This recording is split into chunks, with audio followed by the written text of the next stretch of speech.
ಬಂಗಾರ ವಂಚಕಿ ಐಸ್ಪೈಸ್ ಐಶ್ವರ್ಯ ವಿರುದ್ಧ ಒಂದೊಂದೇ ವಿಚಾರಗಳು ಬೆಳಕಿಗೆ ಬರ್ತಿವೆ.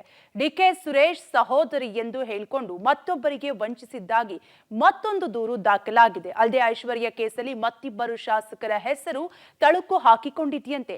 ಹಾಗಿದ್ರೆ ಏನಿದು ಸ್ಟೋರಿ ಅಂತೀರಾ? ಈ ವರದಿ ನೋಡಿ. ಐನಾತಿ ಐಶು ವಿರುದ್ಧ ಮತ್ತೊಂದು ಕೇಸ್. ವೈದ್ಯರೊಬ್ಬರಿಗೂ ಐಸ್ಪೈಸ್ ಐಶ್ವರ್ಯ ದೋಖ. ಅಂಗೈಯಲ್ಲಿ ಚಂದ್ರನ ತೋರಿಸಿ 2 ಕೋಟಿ ಪಂಗನಾಮ. ಹೌದು, ಐನಾತಿ ಐಶ್ವರ್ಯಳ ವಂಚನೆ ಪುರಾಣ ದಿನದಿಂದ ದಿನ ಕಳೆದಂತೆ ಒಂದೊಂದೇ ಹೊರಬರ್ತಿವೆ. ಐಶ್ವರ್ಯ ವಿರುದ್ಧ 3 ವಂಚನೆ ಪ್ರಕರಣಗಳು ದಾಖಲಾಗಿದ್ದು, ಇದೀಗ ನಿನ್ನೆ ಮತ್ತೊಂದು ವಂಚನೆ ಕೇಸ್ ದಾಖಲಾಗಿದೆ.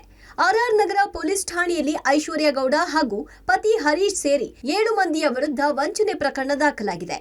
ಕೋಟಿ ವಂಚಿಸಿ 3 ಪ್ರಕರಣದಲ್ಲಿ ಪೊಲೀಸರಿಂದ ಬಚಾವಾಗಿರೋ ಐಶ್ವರ್ಯ ಗೌಡ ಹಾಗೂ ಆಕೆಯ ಗಂಡನಿಗೆ ಮತ್ತೊಂದು ಸಂಕಷ್ಟ ಎದುರಾಗಿದೆ. ಅಮೆರಿಕಾದಲ್ಲಿ ಡಾಕ್ಟರ್ ದಯಾನಂದ ಲಿಂಗೇಗೌಡಗೆ ಸ್ನೇಹಿತ ಟಿಪಿ ರಮೇಶ್ ಮೂಲಕ ವಂಚಕಿ ಐಶ್ವರ್ಯ ಗೌಡ ಪರಿಚಯವಾಗಿರುತ್ತೆ. ಹೊಸದಾಗಿ ರಿಯಲ್ ಎಸ್ಟೇಟ್ ಕಂಪನಿ ತೆರೆದಿದ್ದೇವೆ, ಅದಕ್ಕೆ ಮಾಜಿ ಸಂಸದ ಡಿಕೆ ಸುರೇಶ್ ಅವರೇ ಪಾಲುದಾರರು ಅಂತ ನಂಬಿಸಿದ್ದಾರೆ. ನಮ್ಮ ಕಂಪನಿಯಲ್ಲಿ ಠೇವಣಿ ಹೂಡಿದ್ರೆ ಒಳ್ಳೆ ಲಾಭ ಬರುತ್ತೆ ಅಂತ ಹೇಳಿದ್ದಲ್ಲದೆ, ನಾವು ಸಿನಿಮಾ ಸೀರಿಯಲ್ಗಳಿಗೂ ಹಣ ಹೂಡಿಕೆ ಮಾಡ್ತೀವಿ ಅಂತ ಆಮಿಷ ಒಡ್ಡಿದ್ದಾರೆ. ವಂಚಕರ ನಯವಾದ ಮಾತು ನಂಬಿದ ಡಾಕ್ಟರ್ ದಯಾನಂದ್ ಲಿಂಗೇಗೌಡರಿಂದ ಹಂತ ಹಂತವಾಗಿ 1,80,00,000 ಹಣ ಪಡೆದಿದ್ದಾರೆ. ಹಣ ವಾಪಸ್ ಕೇಳಿದ್ರೆ ಬೆದರಿಕೆ ಹಾಕ್ತಿದ್ದಾರೆ ಅಂತ ಆರೋಪಿಸಿ ಡಾಕ್ಟರ್ ದಯಾನಂದ ಲಿಂಗೇಗೌಡ ದೂರು ನೀಡಿದ್ದಾರೆ.